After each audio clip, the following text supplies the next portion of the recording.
En nombre de la Unidad de Género, Diversidad e Inclusión Educativa y del Departamento de Formación y Evaluación Docente de la Coordinación General de Formación Profesional, les damos una cordial bienvenida al ciclo de conferencias Docencia, Cultura de Paz y Derechos Humanos, acción enmarcada en el Plan de Desarrollo Institucional como prioridad para incidir en el bienestar de la comunidad universitaria con equidad, inclusión y respeto a la diversidad. En esta ocasión se presenta la conferencia Accesibilidad Digital en la Educación Superior, conducida por el maestro Edson Armando Jiménez Gragueda. Les comparto una breve semblanza de nuestro invitado. Edson es maestro en Ciencias Jurídicas y licenciado en Derecho. Colabora como docente en la asignatura de Accesibilidad Universal en el programa CUAL del Centro de Investigación para el Aprendizaje Digital. Es consejero experto en discapacidad visual en el Consejo Consultivo para los Derechos de las Personas con Discapacidad de la Comisión Estatal de los Derechos Humanos de Baja California. Es miembro de la Junta de Gobierno del Instituto de la Juventud de Mexicali. Además, dirige una defensoría sobre los derechos de las personas con discapacidad. Ha impartido diversos cursos en materia de tecnologías de la información y comunicación para personas con discapacidad visual, así como conferencias diversas en materia de inclusión de las personas con discapacidad y el braille como medio de difusión para el ejercicio de los derechos humanos. Finalmente, compartirles que Edson forma parte del Consejo Asesor de Inclusión de la Unidad de Género, Diversidad e Inclusión Educativa de la Universidad Autónoma de Baja California. Les recuerdo que durante la sesión pueden publicar sus preguntas en el chat y al final habrá una sesión de interacción con el maestro Edson para dar respuesta. Sin más, le cedo la palabra a nuestro invitado. Adelante, Edson.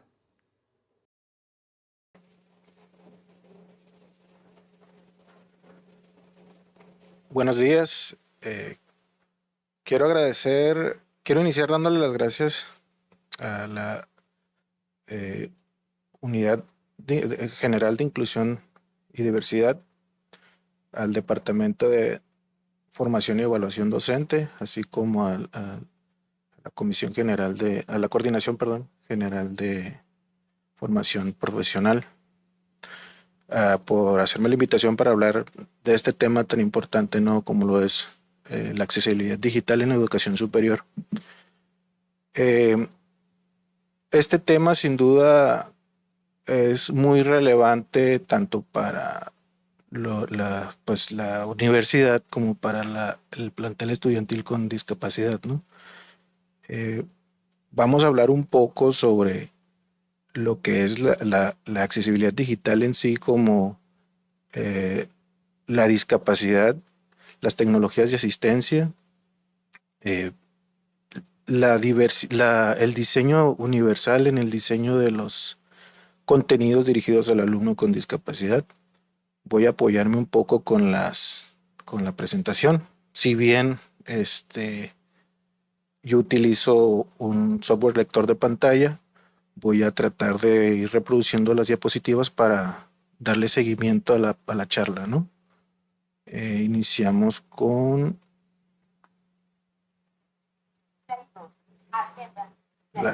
la propia agenda de la charla de hoy. Una introducción sobre la relevancia del tema de la accesibilidad digital en la educación superior. Creo que todos estamos conscientes de la experiencia que nos dejó la pandemia de COVID-19, donde tuvimos que apoyarnos con la educación a distancia. En el tema de la discapacidad cobra especial relevancia debido a la importancia de que la plataforma que se utilizara fuera accesible para personas con discapacidad. En este caso utilizamos Blackboard y pudimos, en mi caso, en mi experiencia, yo llevé a cabo mi maestría prácticamente a distancia, ¿no?, por la cuestión de la pandemia. Yo ingresé en 2019, empezamos con la pandemia en 2020 y fuimos saliendo en 2021, que fue cuando yo también ya terminé mi posgrado. La relevancia en el tema de del docente radica en que el docente es el facilitador pues del conocimiento, ¿no? De la educación. El docente debe de conocer todas estas herramientas tecnológicas para poder apoyar al alumno o facilitarle el conocimiento al alumno, ¿no? De igual manera, debe de conocer las necesidades particulares del alumno.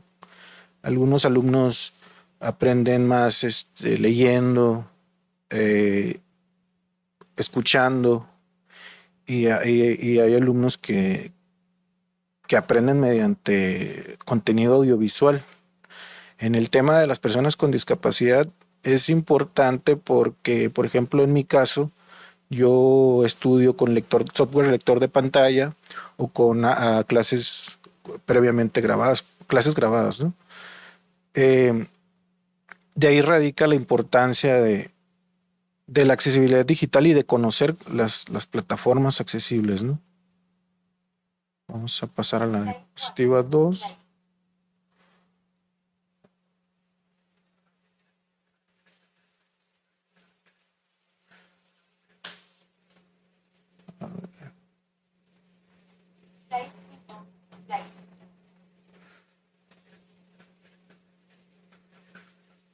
Me voy a pasar a la diapositiva 4.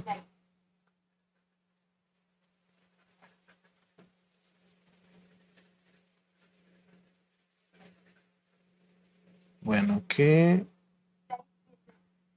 bueno, me brinqué hasta las 7. Vamos a dejarla en la 5 para hablar un poco sobre el abordaje histórico de la discapacidad, ¿no? Es importante conocer estos conceptos porque aún persisten algunas prácticas o algunas, ¿cómo se le puede llamar?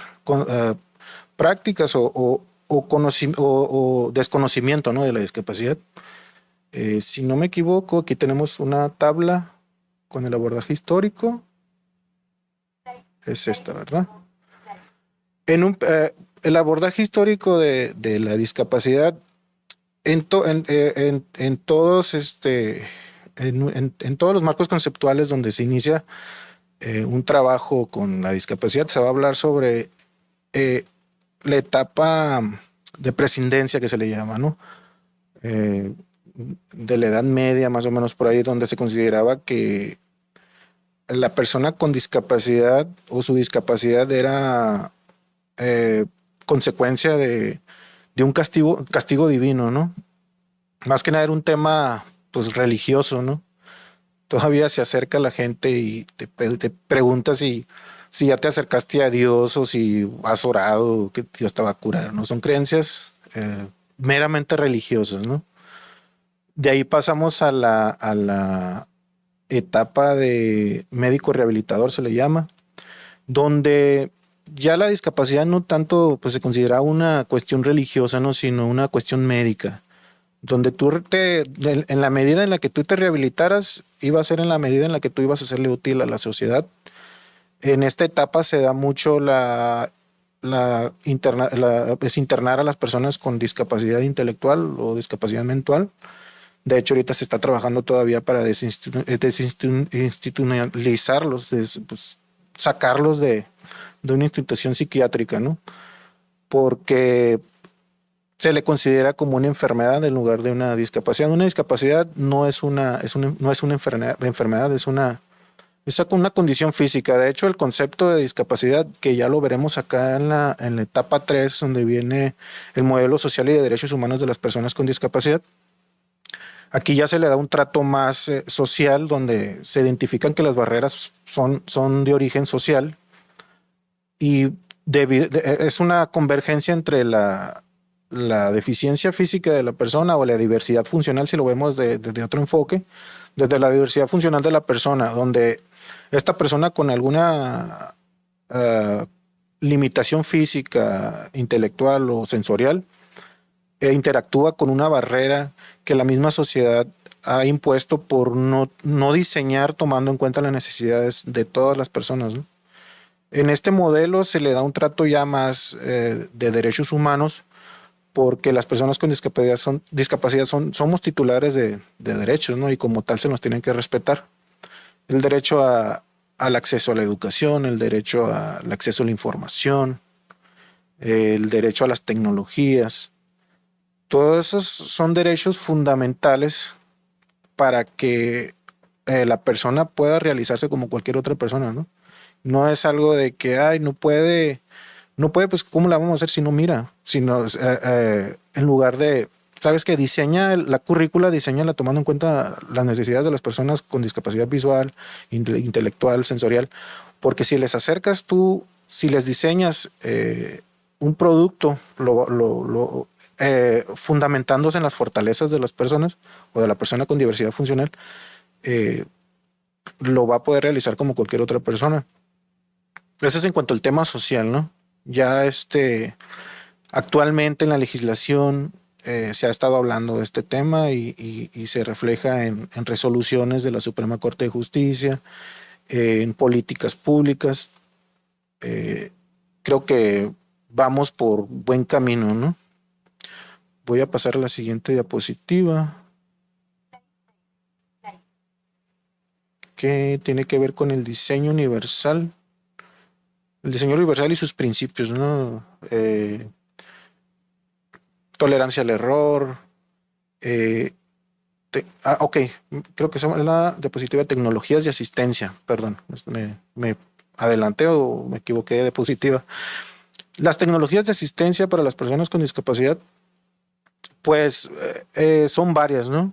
En mi caso, yo utilizo un software lector de pantalla que lee todo lo que aparece en la pantalla, lo lee y lo transforma en voz, mediante una síntesis de voz. Yo trabajo de esa manera con Word, con correos electrónicos, con Blackboard, con PowerPoint, con X software, ¿no? Mediante este software de pantalla. Habrá personas que tengan residuo visual, que utilicen un magnificador de pantalla, que es como una lupa. Habrá otros compañeros que utilicen software de texto a voz, que se encarga de transformar el texto en audio. Para las personas con discapacidad auditiva, utilizan los subtítulos.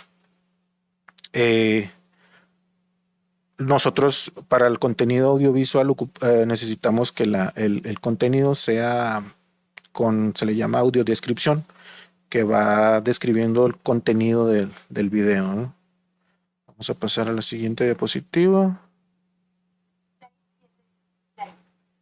Esta diapositiva habla sobre la aplicabilidad al docente.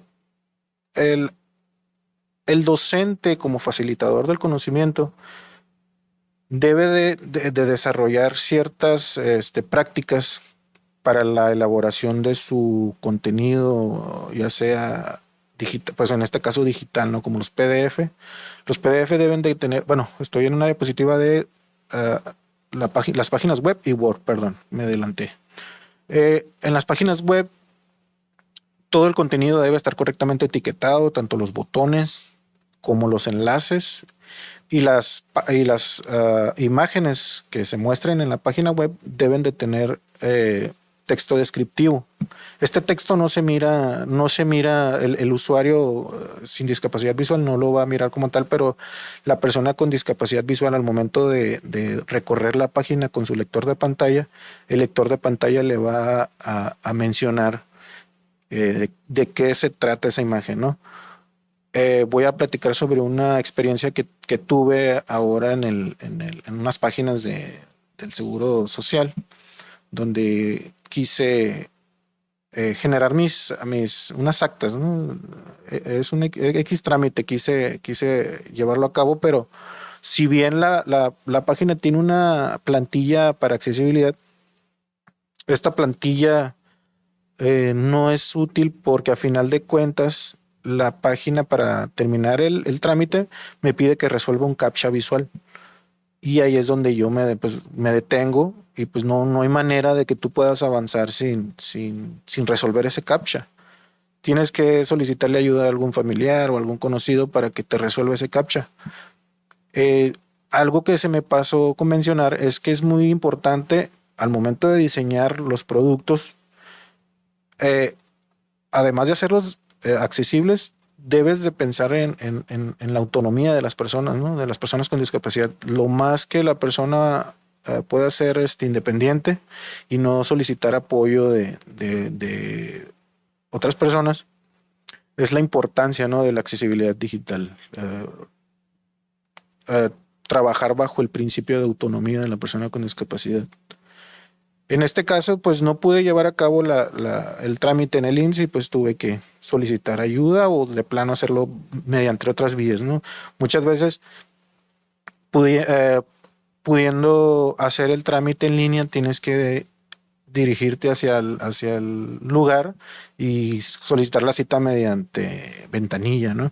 Y eso implica uh, moverte mediante transporte, que el transporte pues no es accesible, hacer un gasto adicional por no poderlo hacer como cualquier otra persona, ¿no? Tomando, no, sin tomar, por no diseñar la plataforma, tomando en cuenta las necesidades de estas personas, ¿no? En cuanto al contenido en Word, va en ese mismo sentido, ¿no? El contenido en Word se tiene que describir cuando se trate de imágenes, tiene que llevar encabezados y tiene que tener un orden lógico el contenido del documento, ¿no?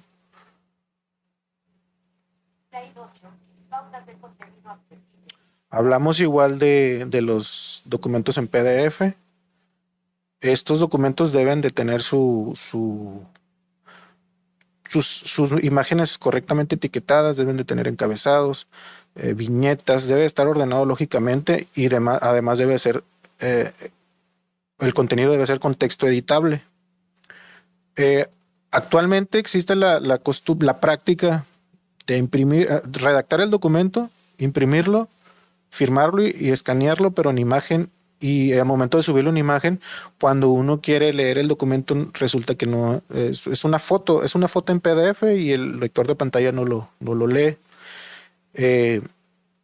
Lo que se hace en esos casos, en mi caso tuve que descargarlo, procesarlo con un software de tecnología OCR, reconocimiento óptico de caracteres, para poderlo leer, ¿no? Esta situación se da mucho en las cartas descriptivas, en los documentos donde viene el plan de estudios que se tiene que firmar por diversos académicos que participaron en la elaboración y pues se digitalizan en imagen, ¿no? Y pues no es muy difícil acceder a ese tipo de contenido. Eh, Esto en cuanto a las prácticas del ejercicio docente, ¿no? En la elaboración de productos accesibles para personas con discapacidad. En cuanto al material audiovisual, ya lo platicábamos hace unos momentos. El contenido audiovisual tiene que contar con subtítulos para personas con discapacidad auditiva, como tanto audiodescripción para las personas ciegas. Estas prácticas son indispensables para que la información la reciba adecuadamente la persona con alguna discapacidad, ¿no?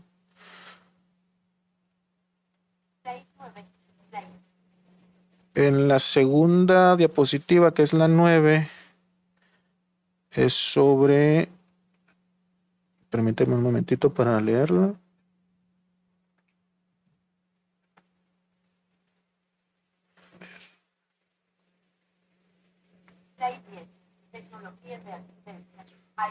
Bueno, hablar también de accesibilidad digital en la educación superior también es hablar de inteligencia artificial, ¿no? Actualmente hay muchas tecnologías de asistencia que cuentan con con esta nuevo paradigma, ¿no? De la tecnología. Esta inteligencia artificial a nosotros nos apoya para el reconocimiento de las imágenes y de ciertas escenas, ¿no? Por ejemplo, si yo le tomo una foto a un documento escrito en físico, el programa se encarga de leérmelo. Si necesito la descripción de una imagen, la misma aplicación se encarga de darle una imagen. Esto reemplaza el trabajo que uno tiene que hacer manualmente. Por ejemplo, hace unos momentos les platicaba que es importante añadirle texto descriptivo a las imágenes. Con estas aplicaciones, la aplicación se encarga de darle audiodescripción a la imagen y ya de esa manera pues es accesible para una persona con discapacidad. Me voy a apoyar de unos videos para ilustrar mejor esto que les estoy platicando. Vamos a reproducir un primer video que habla de CNI. A continuación se lo reproduzco.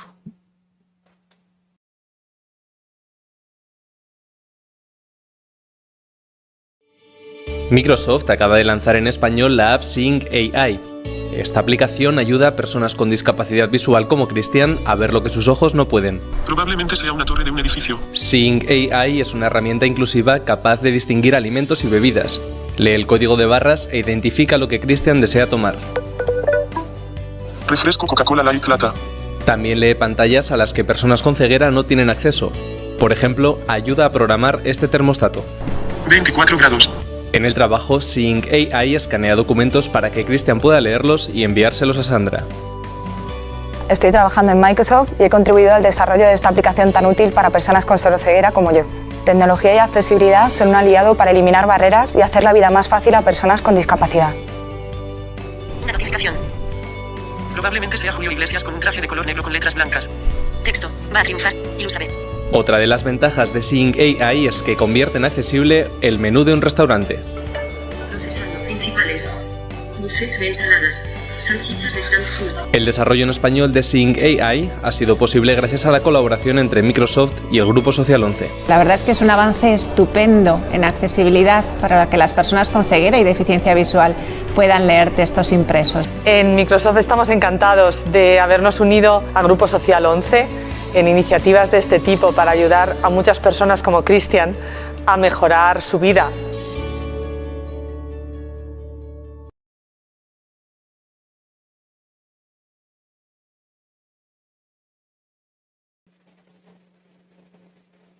Como lo ven, esta aplicación nos es muy útil al momento del día a día, ¿no? Tanto para leer la etiqueta de un producto como para las actividades laborales.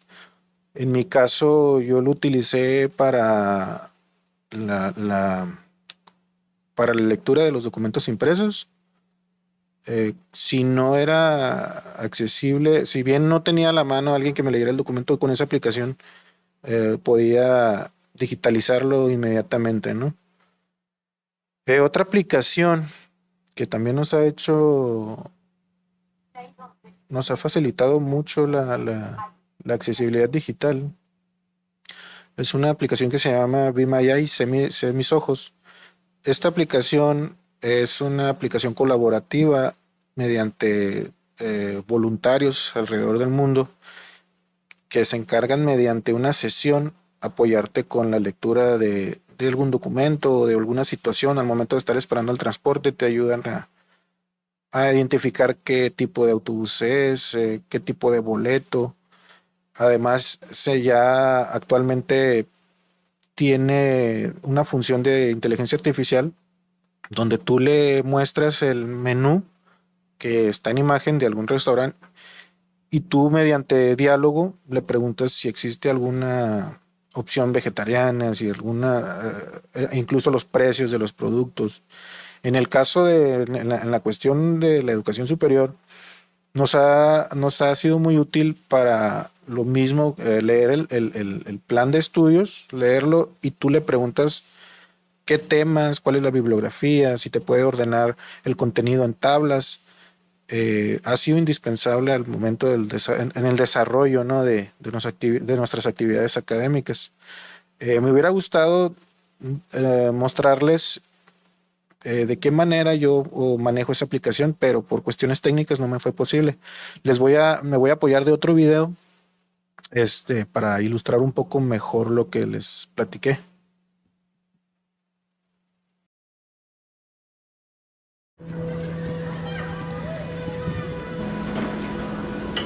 You might wonder how blind people deal with everyday challenges. Well, normally the answer is simple. We're not that different from you. We play music. We go to school. We go to work. You get the picture. But sometimes the simplest things can be difficult, and we need a pair of eyes. Connect to. That's where you come in. Establishing video connection. Through your smartphone, Be My Eyes connects the blind with sighted people through a live video connection. Simply choose if you need help or want to help by the click of a button. That's a nice picture of you and your family, Caroline. Is it for a present? Yes, it's a photo from my parents. You can help just by installing the Be My Eyes app, Grabbed image. and we'll notify you when someone needs your help. And if you're in the middle of something, don't worry. Someone else will step in. That dog is way too old.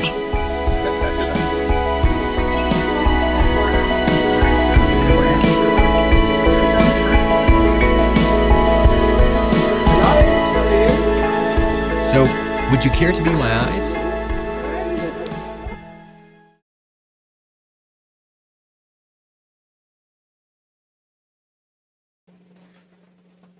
Como ven, es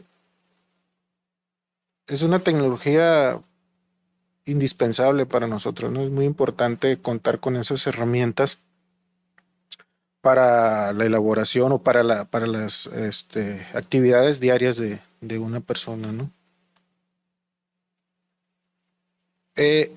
Voy a cambiar de diapositiva para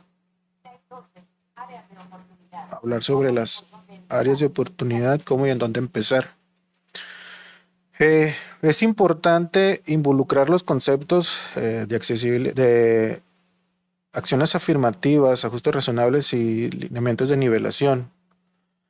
En cuanto a los ajustes razonables, se trata de este ajuste razonable trata de solventar lo que no se diseñó desde un principio, ¿no? Por ejemplo, en la universidad, cuando llega un alumno con alguna discapacidad, en este caso visual, y en el estatuto no se contempla la aplicación de exámenes orales o exámenes mediante dispositivos electrónicos, el docente debe de estar dispuesto a aplicar ese ajuste razonable, ¿no? Decirle, ¿sabes qué? ¿Qué te parece si te aplico el examen en la computadora y tú lo elaboras con tu software lector de pantalla, ¿no? Ese sería un ajuste razonable. Las acciones afirmativas vienen a darle la oportunidad a la persona con discapacidad de involucrarse. Por ejemplo, se dice que la discapacidad está subrepresentada en muchas áreas de la actividad social. En este caso, en la universidad, no se trata de que el alumno ingrese porque sí, sino que el alumno presenta el mismo examen que presenta sus compañeros con las adaptaciones correspondientes, ¿no? Tampoco se trata de ya estás así, ya ingresaste y pues ahora hay que facilitarte las calificaciones y hay que facilitarte el título universitario, ¿no? Porque a final de cuentas, cuando el alumno egrese de la universidad se va a encontrar con que no lo contratan en ningún lugar porque no está capacitado, ¿no? Se trata de adaptarle por ejemplo, adaptarle el plan curricular y de acuerdo a sus necesidades, ¿no? Si la persona tiene una discapacidad visual, pues hay que darle el texto en braille, hay que darle el texto en audio o permitirle utilizar el software lector de pantalla. Con las personas con discapacidad auditiva, igual tratar de que el contenido sea lo más visual posible.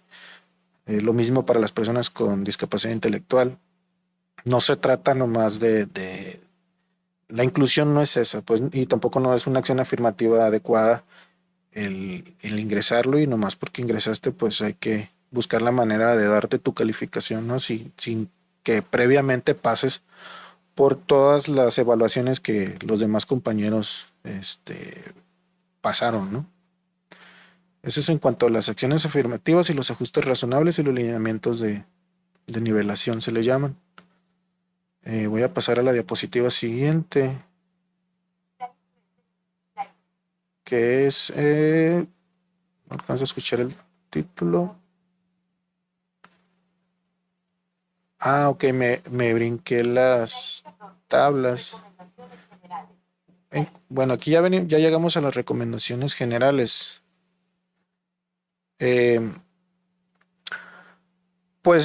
Una recomendación general es la formación constante, ¿no?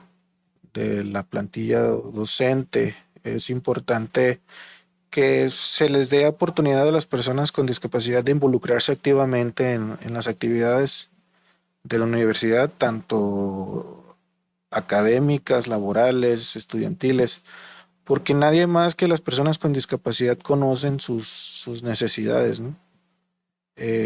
Vemos a muy pocas personas con discapacidad en campos laborales, en el ámbito académico, derivado de este desconocimiento, ¿no? Muchas personas se han de preguntar, oye, pero ¿cómo le va a hacer esta persona que no mira cuando le llegue un documento? ¿Cómo le hace para leerlo? ¿Cómo se va a desarrollar la persona con discapacidad auditiva? ¿Cómo va a poder realizar las actividades que los demás hacemos, ¿no? Por el mismo desconocimiento y por la misma falta de oportunidades en la participación activa de las personas con discapacidad visual dentro de las decisiones de las mismas políticas que van dirigidos a ellos, ¿no? Hay un lema del movimiento social de los derechos de las personas con discapacidad que dice nada sin nosotros y nosotros, que más que nada quiere decir que en todas las decisiones que se tomen dirigidas a estas personas con discapacidad, tiene que haber personas con discapacidad dentro de esas, donde se están tomando esas decisiones, pues. Porque a final de cuentas, elaboras una política desde tu perspectiva, pero la política no llega a buen destino porque no contempla realmente las necesidades de las personas con discapacidad. Y no es una cuestión, no es un capricho de que, nomás porque las personas con discapacidad, nomás porque esta persona dice que hay que instalarle una rampa, que hay que cambiarle el documento al documento que él quiere, es una cuestión de derechos, ¿no? De derechos humanos contemplados en una convención internacional sobre los derechos de las personas con discapacidad y en diversas más leyes, ¿no? Hay un bagaje entero de legislación que busca proteger los derechos de las personas con discapacidad. Sin embargo, no se ven concretadas en la realidad por falta, pues, de desconocimiento de cómo se aplica esa ley, ¿no? Tenemos una Constitución federal, su artículo 3º, su artículo 6º. En el primero habla sobre la educación y el principio de accesibilidad universal dentro de este derecho a la educación, ¿no? El artículo 6º que habla sobre el acceso libre a la información, que va relacionado con el tema de la accesibilidad digital. Tenemos una ley general para la inclusión de las personas con discapacidad. Tenemos una ley que prohíbe la discriminación en contra de las personas con discapacidad. Tenemos una ley estatal e infinidad de reglamentos, ¿no? Que a final de cuentas no se ven en la realidad por la falta de voluntad al momento de aplicarlos, ¿no?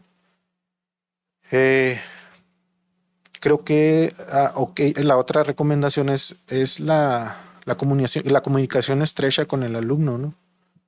Con el destinatario de la educación, ¿no? Para la externación de la externación de las propuestas, ¿no? Que se pueden llevar a cabo para que la accesibilidad digital sea accesible realmente, ¿no? Tenemos tiempo para unas preguntas y respuestas. Me gustaría, antes de iniciar con estas preguntas, despedirme con un video de un científico muy famoso, Steve Hawking. Este científico quedó sin poderse mover y únicamente se comunicaba mediante el movimiento de sus párpados. De hecho, la síntesis de voz que él utiliza para comunicarse es la misma síntesis de voz que nosotros utilizamos en los lectores de pantalla. Hay una frase que me gustaría rescatar de él, que dijo que si bien la medicina no pudo curarlo, la tecnología le dio una mejor calidad de vida. Vamos a reproducir a continuación este video.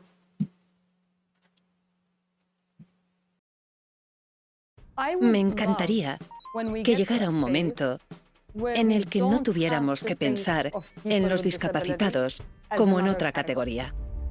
Medicine has not been able to cure me, so I rely on technology to help me communicate and live. Over these years, the world, and technology's impact on it, has changed dramatically.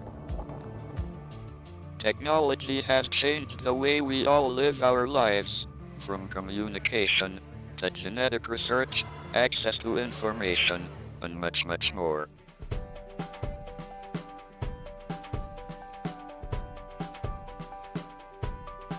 Intel ha tenido una relación estrecha con Stephen Hawking durante más de 2 décadas. Empezó cuando nuestro cofundador, el Dr. Gordon Moore, conoció al profesor Hawking en un evento. En ese momento le prometió que Intel soportaría todas sus necesidades informáticas durante el resto de su vida.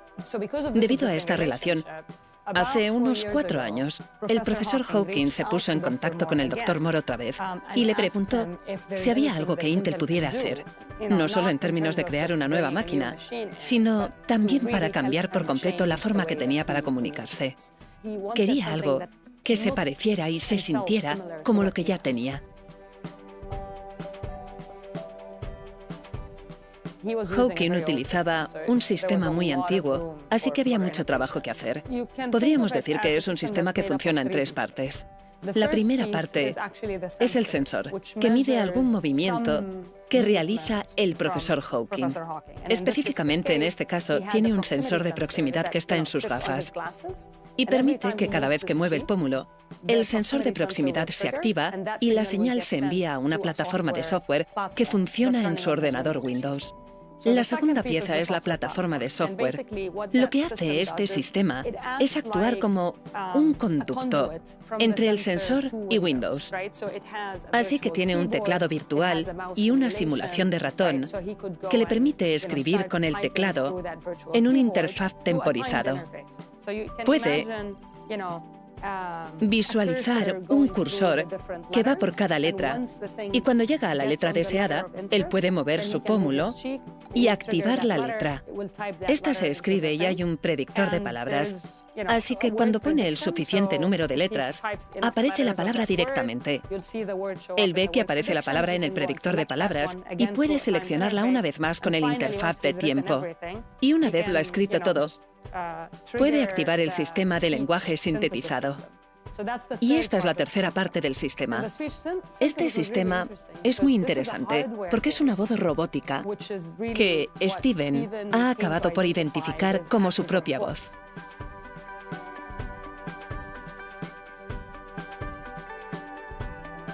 Stephen usa su máquina como lo haríamos cualquiera de nosotros. Prepara y da las lecciones, navega por Internet, contesta emails, hace todas estas cosas. Así que, cuando empezamos a observarle bien, mientras realizaba estas tareas, nos dimos cuenta de que llevaba mucho tiempo hacer cualquiera de estas cosas. Porque ahora con el simulador de ratón tiene que empezar a bajar hasta llegar a la línea que le interesa, y ahí activa el sensor y después empieza a ir hacia la derecha hasta que llega al punto que quiere, y entonces activa el sensor de nuevo. Es un proceso muy lento. Estábamos buscando, por ejemplo, mejorar de verdad el sistema de predicción de palabras. Si lo piensas, él dice que no quiere cambiar el interfaz del teclado. Pero si quieres ir más rápido sin cambiar el interfaz del teclado, Lo único que puedes hacer es tener que teclear menos letras. Eso se traduciría en más velocidad. Puede empezar a teclear y el sistema puede predecir la siguiente palabra solo por el contexto del contenido de la frase, sin tener que teclear ninguna letra de esa palabra. Porque la gente es muy predecible y si adaptas el sistema a su idioma, puedes adivinar bastante bien qué es lo siguiente que van a decir.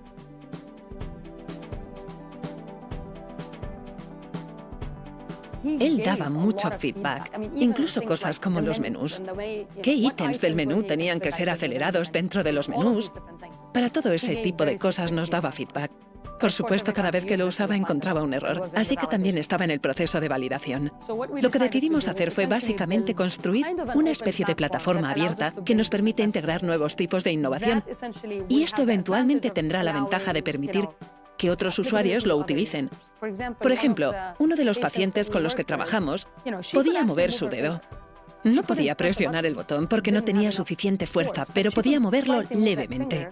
Lo que no podía mover era su cara.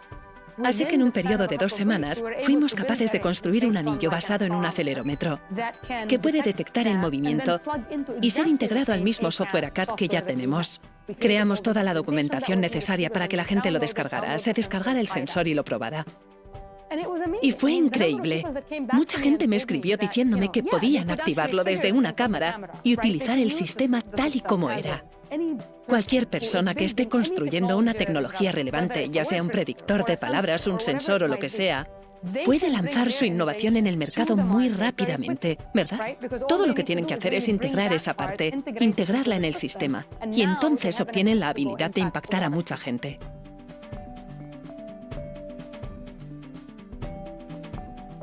Todos tenemos distintos tipos de limitaciones, porque ahora estamos inmersos en situaciones en las que conducimos y queremos enviar mensajes y llamar, y vamos ajetreados mientras intentamos hacer estas cosas. Con la tecnología móvil surgió la necesidad de diferentes tipos de tecnologías adaptadas al hecho de que todos nosotros tenemos algún tipo de discapacidad mientras intentamos operar nuestro mundo a la vez que usamos tecnología. ¿Cómo creamos tecnologías que contemplan estas limitaciones? Y literalmente cambiar el mundo para ser uno de experiencias muy personalizadas para todo el mundo. Y todos reciben su versión de una experiencia personalizada a través de los avances de los sensores, la creación de nuevos sensores o la adaptación y tecnologías de inteligencia artificial que aprenden solas. Una vez hagamos eso, podremos empezar a pensar en el mundo como un lugar en el que se puede crear una experiencia personal para cada individuo y no separar entre los que tienen alguna discapacidad y los que no la tienen.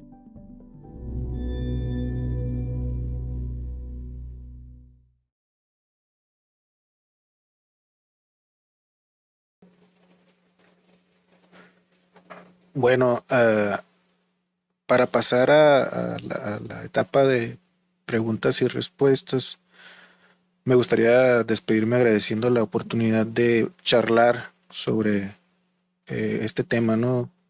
Es muy importante que se nos siga dando la oportunidad de participar en este tipo de eventos y visibilizar el tema de la accesibilidad digital en la educación superior y el tema de las personas con discapacidad, ¿no? Creo que sí tenemos tiempo para las preguntas. Ok.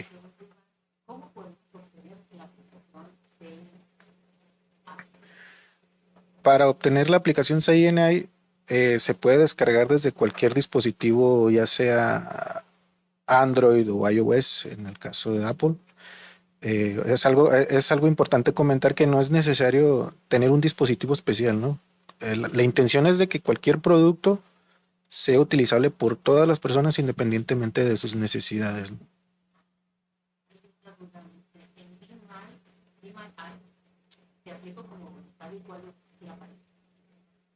Ok.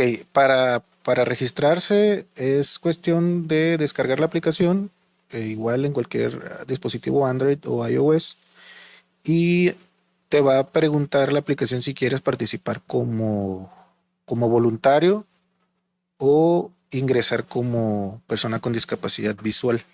Al final aquí tengo las referencias para la descarga, igual se pueden comunicar conmigo.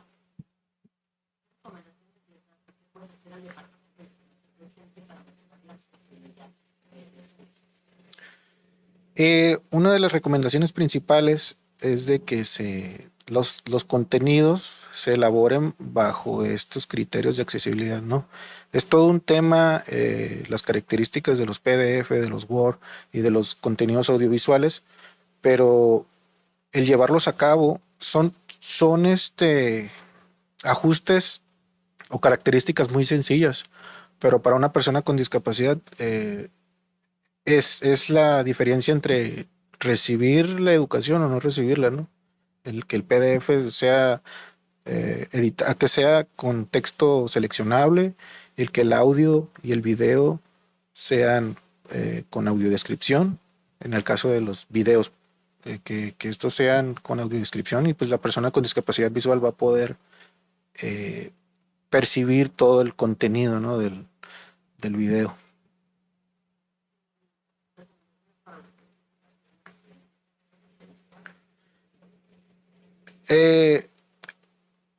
Primero acercarse con la persona, ¿no? Con el estudiante con diversidad funcional, si se le quiere llamar así, ¿no? Enfocándose en las fortalezas del estudiante con diversidad funcional. Creo que no hice la diferenciación entre el concepto de discapacidad y el de diversidad funcional, ¿no? Que creo que este último es el que más se enfoca en las fortalezas de la persona. Es acercarse con el alumno y conocer sus necesidades, ¿no? Y estar dispuesto a aplicar un ajuste razonable, ¿no? De que en este caso, en la discapacidad visual, él trabaja con una computadora y sin problema se le puede aplicar el examen, la evaluación en la computadora o en braille. Actualmente tenemos una impresora en braille en la biblioteca, se le imprime el examen en braille y ahí mismo lo puede responder.